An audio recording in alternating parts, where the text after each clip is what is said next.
Začiatkom kalendárneho roka 2025 sa hokejový klub Malacký prihlásil o slovo veľkolepým turnajom prípravkárov z Bratislavského kraja a od septembra sa chystá na svoju prvú kompletnú sezónu.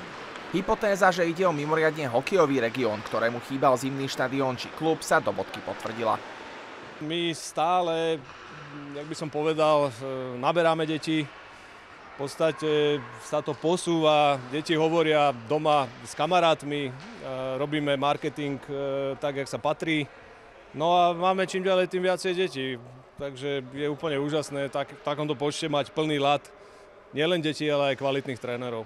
Je úplne úžasné to, že vlastne nám sezóna neskončila a vyzerá to tak, že ani neskončí.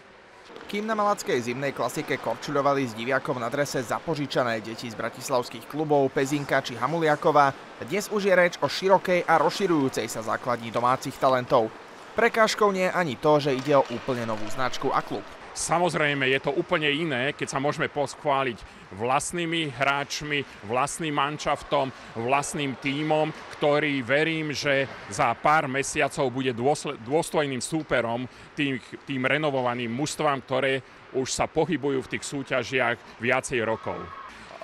Možno tým, že som zástupca švajčiarsko-slovenskej firmy, tak sme si povedali, že to postavíme práve tak, ako to vo svete je bežné, že to chceme robiť transparentne, otvorene, komunikovať s rodičmi. No a sme radi, že sa nám podarilo osloviť mnohých ďalších renomovaných sponzorov, ktorí sponzorujú možno aj iné extraligové kluby.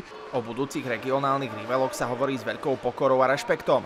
Po športovej stránke však všetci veria, že HK Malacký bude tímom, ktorý zvýši a rozšíri rivalitu medzi západoslovenskými celkami. Samozrejme, my sme, nie je to tajomstvom, prihlásili nejaké už mužstva aj do súťaže. To znamená, že od septembra budeme normálne HK Malacký fungovať v súťažnom procese po CZLH.